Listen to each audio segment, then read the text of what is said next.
In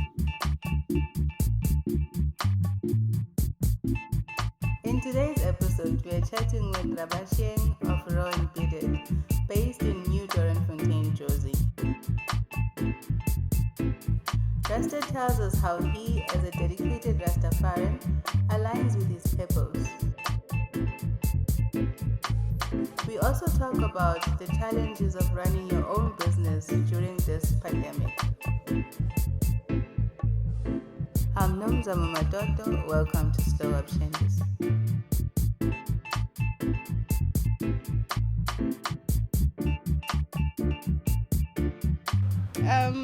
So what is Raw and Beaded? Raw and Beaded is a way of life. It's a discovery. It's a journey of actually two people coming together, Interesting. and sharing ideas. Well, in fact, the word raw and beaded came from the how my work looks. Most of it is raw. Okay. And I started only with beaded work. And then later on, I was inspired to do leather. Okay. Then self-taught leather, and then my partner joined on later. And then that's how it came about. That's beautiful. From the raw work, and the beginnings of it was just beaded work. So later on it became a raw, concept, and it carried on the legacy of beads, because beads are quite symbolic, cultural, traditional, and even spiritual. So I think that's where I got the spark from. Beads were quite therapy for me, and they gave me more. They made the creative juices to flow, really. Okay. As I do bead work, it's therapy to me. That's how more designs come and so on. Because remember, I'm self-taught, so I have to learn every day. You're saying you're self-taught, so how were beads introduced to you? I was looking for something to do, honestly, while I was working. Okay. Yeah, I used to work in a warehouse in Kempton Park. So you had a 9-to-5 job I had before a 9 this? to 5 job. Okay. We give thanks. So over the weekend, I wanted something to do. And I remember I used to be very creative, because most of my life I grew up in the village in Northwest. Okay. So there were quite raw stuff around me. I could just chop a wood and start chopping bead, drill. So that's actually, that skill came back. And that, So you hobby came back. remembered. I remembered who I used to be. And then I started all over with the beads, just for my hands, for my partner, for my kids. And then over the weekend I started moving around markets. And then I saw how actually this stuff is being taken serious, So I thought, find yourself, really dig in there, there's something. And then the more I made, with each bead came another beaded bracelet. Yeah, until I came across leather, and then they are simultaneously on the journey. You said how you started raw and beaded, it was actually from beads. So how did you move from beads to leather? The transition, in fact, of adding on the new skill, because I carried this over with the leather, because sometimes I actually put them together and fuse them with jewelry, necklaces and so on. It was through, like I said, more motivation came through as I started moving around and really familiarizing myself with art. Okay. Meaning, things that are organic, made by people, not mass produced, or that come from over the seas and so on. You'd sit and see somebody making bracelets. So that in fact sparked, the creativity. And also, growing up in the ghetto, you're surrounded by very skilled people. I had a friend called Rastiro in Alex. He used to do a lot of bead work. He inspired me as well, and taught me some of the patterns that I know today. And then later on, I went to actually research, download, and then design my own, come up with my own designs of how to work around the beads. Now with the leather, as I was moving around markets, firstly it's an organic market somewhere in Bryanston. I met a guy who was doing leather, but belts. Yes. And then I loved the concept of, how you can just take a raw material and then keep it on you and then it leaves again. Like leather, that's how leather, You need to explain that to me. it's like you give it a new life. With leather, the more you use leather, the more it lives. Okay. If you leave it stored somewhere, it cracks and then, but that was from actually a living spirit, Whereas now, way back, it was more symbolic to work with leather, as I come across my own researches, because even in most African tribes, they still use leather, from different types of animals and so on. So it became a journey for me to say, now you are taking a culture that was practiced, that's gonna reveal to you other things that actually bring meaning to working with leather. So the inspiration came from the history of leather and just transforming raw material to a usable product. Yes. Yeah, I loved the idea, because sometimes I don't enjoy, in fact, sometimes using things that are produced outside. I've become somebody who likes to do clothes for myself, then buy from around. Yes. Whoever it is. If it's what I like, it's created by you, it inspires me. I relate to stuff like that. So the leather carried that energy throughout. Yes. And seeing people, craftsmen in markets, just seeing, learning from your everyday, simple, practical, craftsmen working on the corners, fixing shoes, at markets, fixing belts for people. I just see, learn, and take the good and work. So from what you're saying, I'm gathering that you actually didn't have formal training. No. You actually learned this through seeing other people do it. Seeing other people, through picking up a book and reading, downloading a YouTube video and watching how the guy does his stitch. And then that's how I went on. Cutting patterns, of course. Sometimes it's even visions within me. I would see a bag as I go, because now I'm starting to work with leather. Yes. The designs keep coming. I just have an idea, cut a piece of paper, and then cut a pattern out, put it on a leather, mark it, cut it, and put it together. It's just visions that come to Ayman on a daily basis. However, for you to be in that mindset, for you to be able to see or be in a creative space, you have to be in a certain mindset, right? Right. And did having a 9 to 5 prevent you from doing all of what you're doing now? A lot. Because now I had to wake up at 5, be somewhere at 7, What do I do? start on a schedule, and then work on that. You doing one thing repeatedly, that also limits you as a person, because where I was working is a place that's predetermined for what needs to happen. You receive specs from project managers, you process, everything is in your face. You just have to follow instructions. So that also limits you as a person to grow outside of your capsule. Yes. So me, it really affected me a lot, because I saw, after I left, I stopped working. That's where I actually saw that, no, this actually was what I needed to do. Before, I had that fear, that anxiety of what if. There were too many risks to my thinking, Yes. But I had to actually overcome that feeling due to circumstances. I go practical, my sister. I eat every day. So I Yes. must make money every day, so I can afford my breakfast, lunch, and supper. If I don't make the money every day, I will have to, cut here and there when I have to, if I don't work well enough where I work in terms of 9 to 5.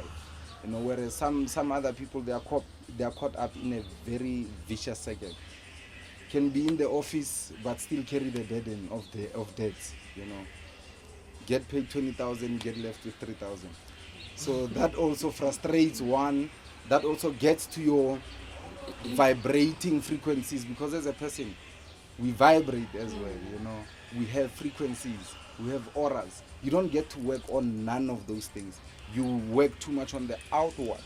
You are always on a survival mode. Yes. So you ignore the other modes, which are your personal modes, So working for myself and also with my partner gives us a lot of time to work on a lot of things. You can imagine Okay. people who are involved, they get to leave the house at 6, come back at 6, 7.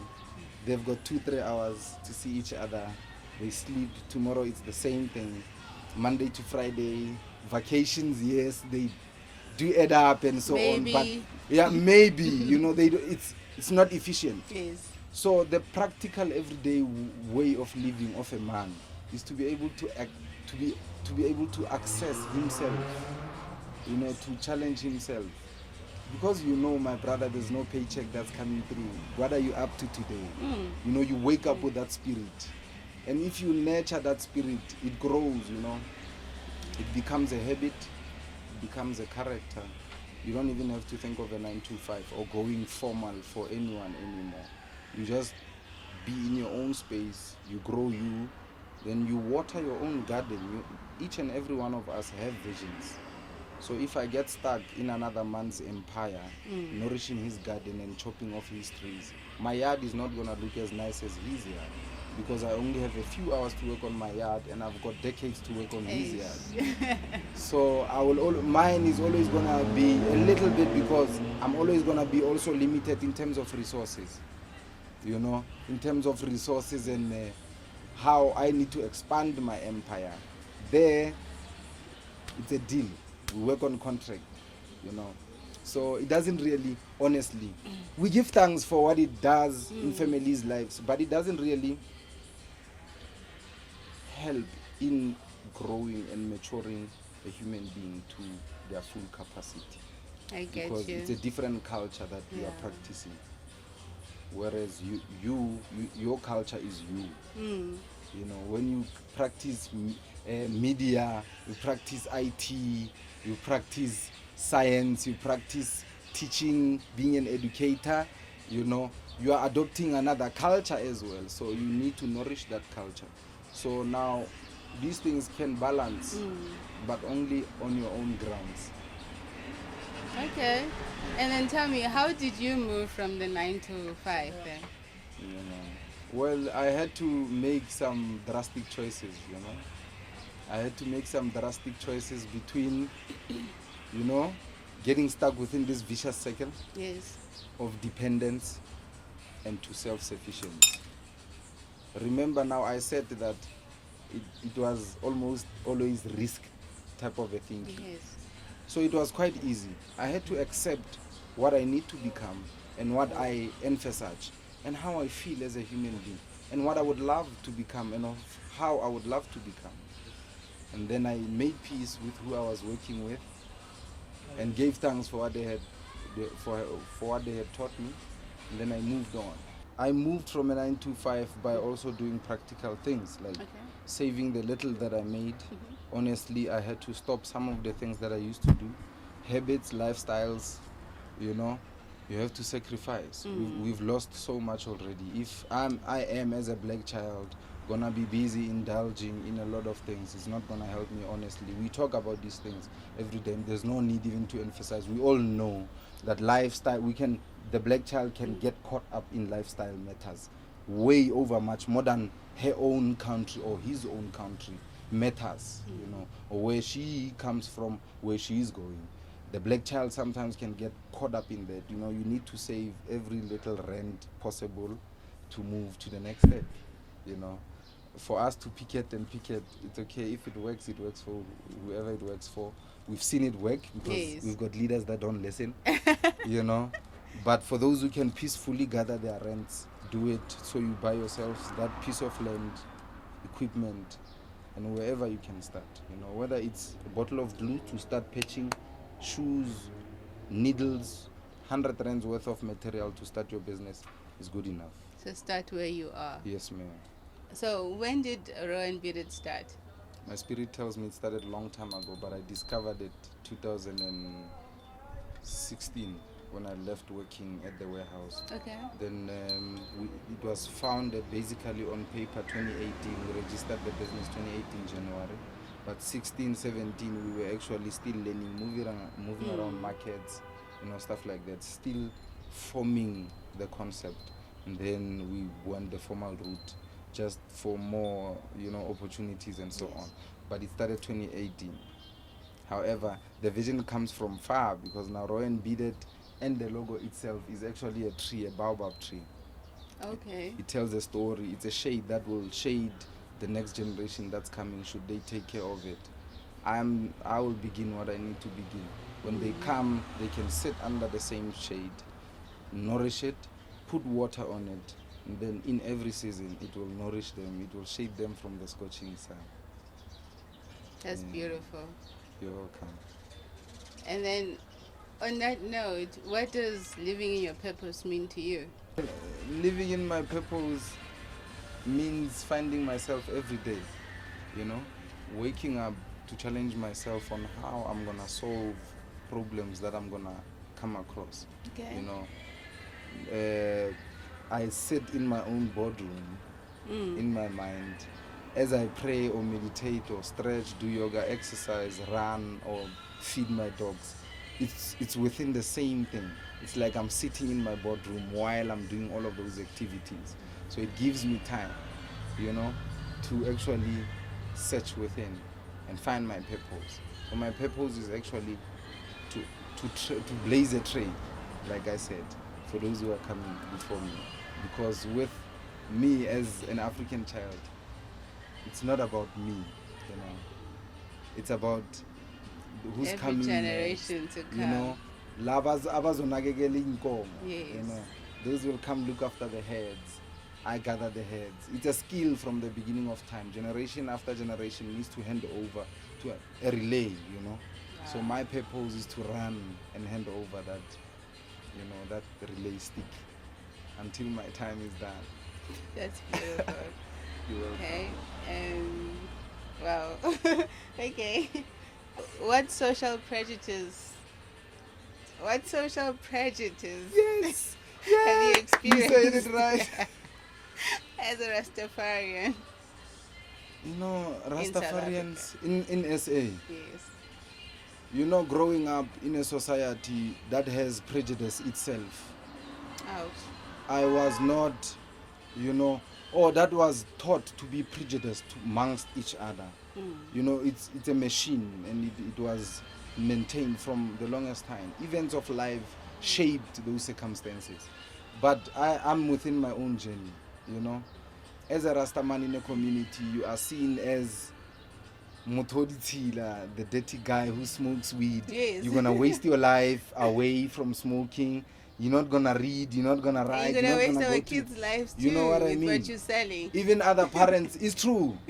Where are they today? They're actually defending and actually picketing for the legalization of the only thing that makes us, the black sheep in the society. So most of social prejudices that I've came across in the society is lack of understanding. Okay. Lack of understanding and lack of, going beyond your limits, beyond what you know. Going beyond, ask the next person where they are coming from, what they are doing, and where they are going. And maybe that's how learning under the tree in African concept will keep going. Wherever we are, we learn. So now we don't have that time to teach each other. Like I said, oral information going down. We are influenced by media and so on. So a society is shaped nowadays. If you don't look this particular way, there's something wrong with you. For instance, my hair. I don't cut my hair, I don't comb my hair. I just wash it, eat right, drink right. I'm happy with it. The next person will tell you superstitions about their religion. Hey, Christian faith this, Islam that. No, I'm a natural man, just like a tree. It grows roots, leaves, and everything, fruits on it. I grow my hair, my beard, and everything that grows on my hair, I honor, So prejudice or not, I grow on a daily basis because I give thanks to the sun. Human being conceptions of how we should look as beings is stopping a lot of progress in human growth. Yes. I can attest to that. As a black man, how important is it to you? How important is self-work to you? It's extremely important, especially as a black man in the times we live in. We need to understand that black man needs to do research. about where he comes from, what influences him also, and what drives him. Sometimes we think the energy that is within drives us, but it is outward energies that drive us, and there's roots that are actually shaped for us. So me as a black man, I'm discovering myself every morning, like I said. Yeah. I'm becoming peaceful with myself. I'm discovering new challenges that I need to solve in the most humblest manner. For instance, in this age, we have a history that is quite rough and oppressive as black men in Africa per se, since we introduced the blackness of things. Yes. You know, so the black man needs to actually stop and think.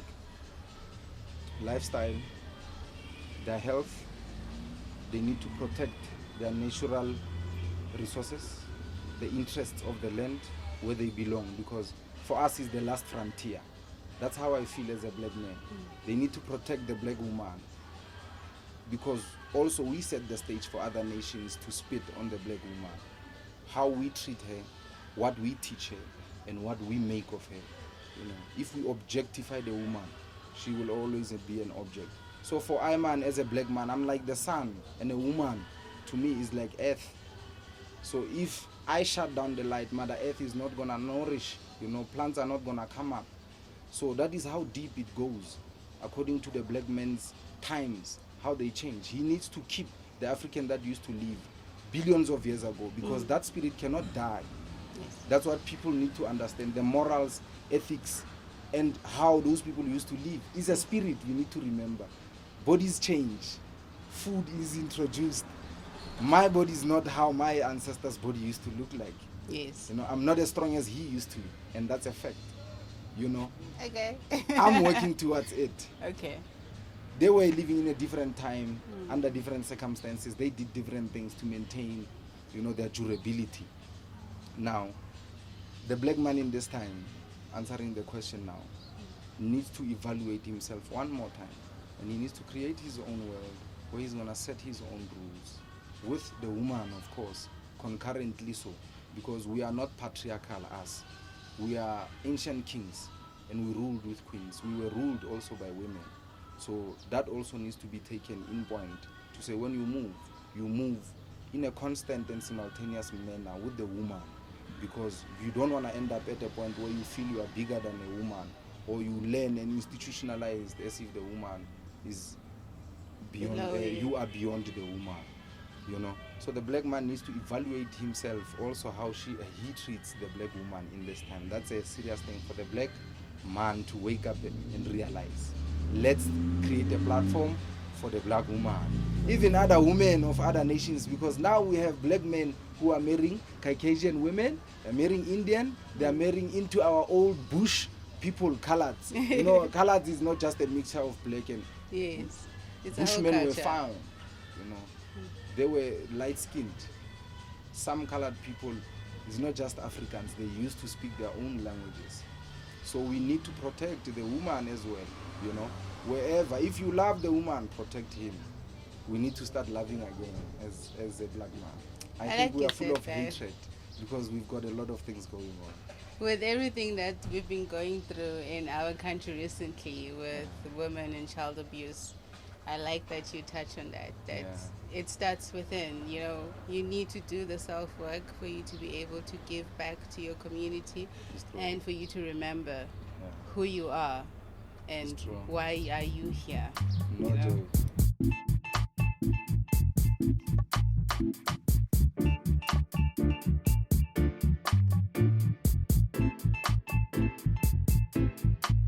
What would you like people to know, understand about your brand? It's a beautiful brand. Of course. It's a local brand. It's made by someone you can relate to. Style South Africa. That can be recognized across the whole world. And an African man, per se, you know, develop and empower the black man also, because the system has taken away also, you know. We hear people shouting black man, black woman, woman. We also need to balance, you know. So I would love for people to enjoy the brand, come and experience it, make me grow, come and critique me, you know, teach me new things while you're enjoying the brand. We've got a lot to offer because we feel this is just the beginning. we just got into the classroom, and we yet need to, graduate. But with this type of skill, there's no graduating until the end of time. It's a learning process It's a all learning the way. process. Yes, ma'am. Okay. And then what other local brands have you worked with, or have you had an opportunity to work with other local brands? Well, I've worked with Logical. Magaman is a Rasta man. I buy his shoes. I wear his shoes. Okay. Yeah, he makes his shoes from the beginning. So what's the name again? His name is Logical. Logical. Yeah, but igama lakhe. What's Rasta's name? You know, when Rastafari, you come and You and I had this but his surname is conversation. Tuba. It's Tuba. Mawande Tuba. Yes, that's his name. Mawande Tuba. Okay. But on Facebook, his name is Logical. Logical. Yeah, how if you is that search spelled? Logikal. Okay. Logical. And then it will appear a bag. You know, a bag that pushes the cow down. Oh, okay. That's the brand. Profile. His brand. Okay. Yeah, I've worked with him. We've traveled together.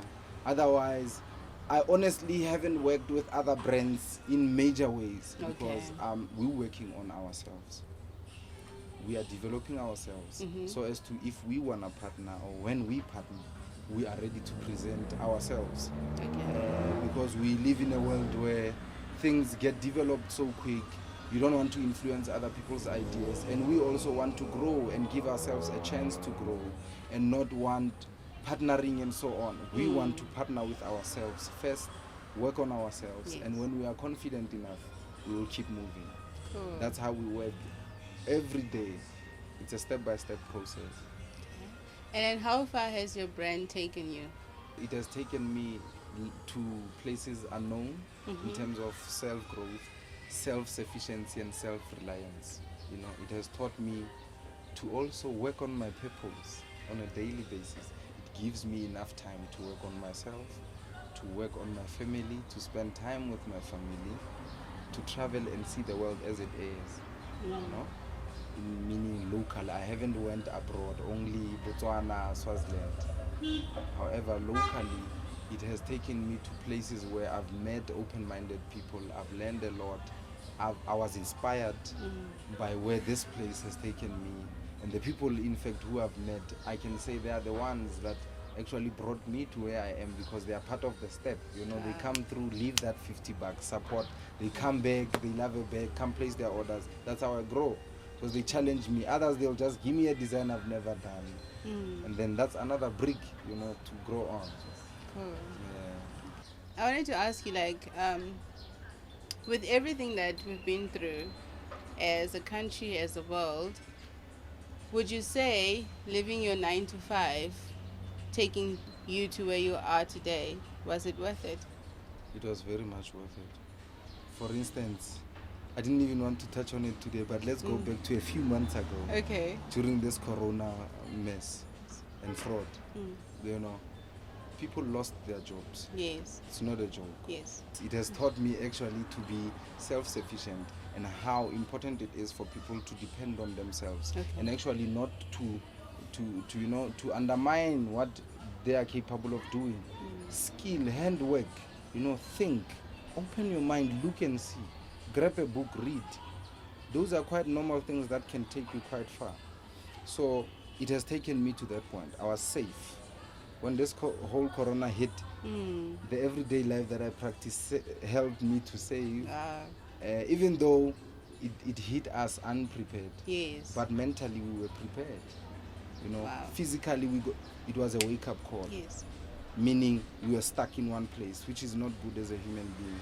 Whether you are ruled by a government or not, it's not good for any power in the world to tell a human being where they must be at any other time. It is against their natural and human law, which I was very much against. So, even if it's for your own good. Well, it wasn't for my own good, it was for somebody's good. Oh, okay. Yeah. If they liked, they could have killed me in my own yard. So it wasn't for my good, it was for the process. I mean, we got out. By the 5th of May, I got my permit. I was out already. But on the news, they were still scaring people about corona. and people were out every day on a daily basis. I didn't see nurses come. I live in Orange Farm. I didn't see thousands of nurses coming to test. What about the whole of that township? So I understand where the question comes from, even if it's for my own good. Yes. But I can take care of myself more than the government can take care of me. You know better. I can think for myself and even for my kids and my woman more than, in fact, more than Mr. Cyril Ramaphosa I can think of. You know, he's my elder. But in my house. Yeah, he's not playing enough for our team. Okay. Yes. All right. So I've learned a lot of things. 9 to 5 could have turned out traumatically, you know, because I had learned and prepared myself psychologically and financially. When things went back to normal, I was able to come and cut my leather again and keep selling because the skill was still there. Okay. And then besides leather, what other goods do you actually produce or sell? Well, we get black soap from Ghana, raw black soap from Ghana, and shea butter. We also get coconut oil. Okay. We sell those. We also sell indigenous herbs that I also grew up with, like Tonya, Sikaname, Mpiletsebahaitsu, mostly known as Mbepo. We are trying to incorporate our own traditional lifestyles, even the things I drink in my own house. Because even though the prejudice and the stigmas of Rastafarians in South Africa, South Africans, they see Rastafarians as very important people. In fact, there are a lot of South Africans who actually see us as a lot of people, meaning that in terms of our lifestyle, the way we eat, the way we drink. So wherever we are, they kind of reach out to us and say, how do you do it? So we are incorporating how we do it into a broader public lifestyle that can actually save for what we believe is saving our lives. Okay. I don't know the last time I went to see a doctor or to the clinic, you know, so because of what I use. Yes. So other people, it helps them. They come through, boil teas for them, I boiled roots for them, bitter herbs for them. They come get their coconuts, raw shea butter. We mix, of course, the shea butter.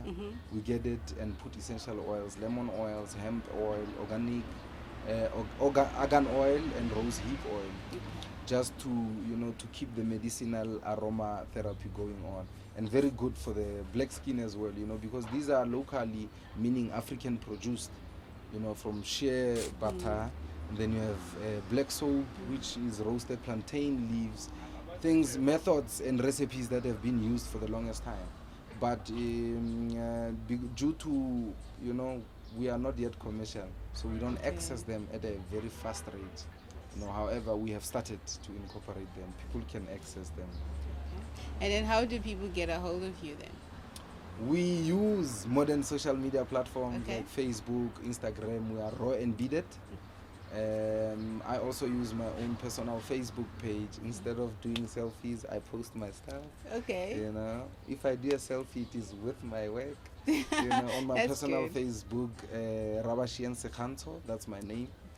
Okay. Otherwise, we do flea markets and events. We announce on the social media pages. That's where people can also find us. Our contacts are there. We have a shop at 1 Beacon Road, New Doornfontein. That's where we work from. Okay. Okay. So across social medias, you are Raw and Beaded. Raw and Beaded, yes. Okay. Instagram, Facebook, and Twitter. One last question. If you had a superpower, what would it be?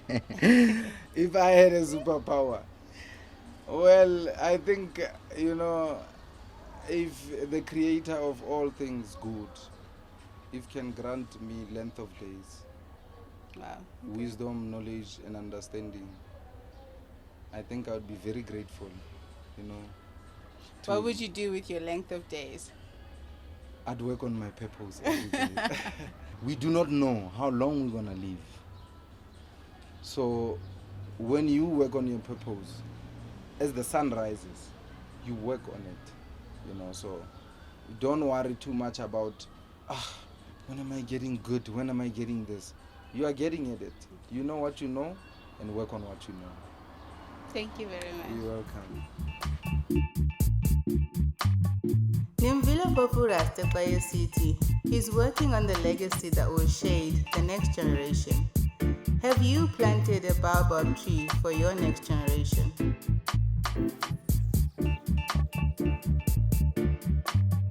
Please don't forget to share this video. Also like and subscribe. See you on the next episode. SlowUp, take two. Uzoyenzani?